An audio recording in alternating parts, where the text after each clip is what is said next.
নমস্কার বন্ধুরা, কেমন আছেন সবাই? আশা করি সবাই কালাচাঁদের কৃপায় ভালো আছে। আজকে ঘট বসিয়েছি, আজ বৃহস্পতিবার। মা লক্ষ্মীর ঘটে দিয়েছি কলাবতী ফুল। আজকে কালাচাঁদের জন্য জানেন মালা আনে। আপনারা তো জানেন আমরা হাওড়া থেকে কালাচাঁদকে নিয়ে অন্য এক জায়গায় এসেছি, আমার বাপের বাড়ির পাশে। আর আমার নতুন এসেছি, আমি তো তেমন গাছপালা লাগাইনি, আর এটা আমার ভাড়া বাড়ি, তো গাছপালা লাগাতে পারিনি। আমার মায়ের বাড়ির থেকে ফুল এনেছি, মালা এনেছি অল্প, গাছের ফুল অনেক বেশি ছিল, আর অনেক রকম ফুল, নীলকণ্ঠ, টগর, করবী, কাঞ্চন ফুল, কড়িকে ফুল, অনেক ফুল।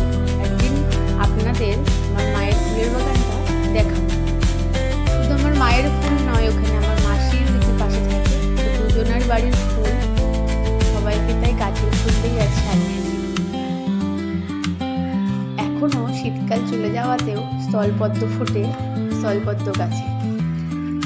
এই স্থলপদ্মটা সরস্বতী মায়ের পায়ে দেওয়া হয়েছে। আর আমার কালাচাঁদকে দেখে বুঝতেই পারছেন, পয়লা বৈশাখের আগে কালাচাঁদকে রং করা হয়েছে। আসলে কালাচাঁদ তো পিতলের, তার মধ্যে কালাচাঁদের যে গঠনটা সেটা দেওয়া হয়েছে রঙের ওপর দিয়ে। আমার বাড়িতে যখন ছিলাম হাওড়াতে, তখন অনেক দিন ধরে কালাচাঁদের রং হয়নি, তো নাকের কপালের অনেক রং উঠে গেছিলো বলে রং করেছে। আপনারা দেখে বুঝতে পারছেন কালাচাঁদ আজকে একটু অন্যরকম। এখানে আছে আমার তারা মা, তারা মাকে কত সুন্দর লাগছে দেখুন। আর এই হলো বড় মা। মা মনসার পায়েও একটা কলাবতী ফুল দিয়েছি।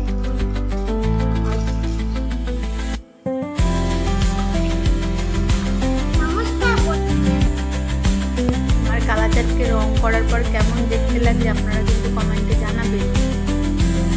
কালাচাঁদের একটু অসুবিধা হয় জানি, কারণ হাওড়ার মতন বড় সিংহাসন তো এখানে আনতে পারিনি, ছোট সিংহাসন।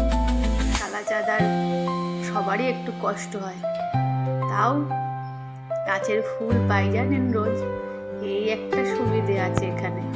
আর গাছের ফুলে কালাচাঁদ অনেক বেশি সুন্দর লাগে, মানে গাছের টাটকা ফুল, সবই তো গাছের ফুল, কিন্তু গাছ থেকে তুলে এনে সাজানো অনেক সুন্দর।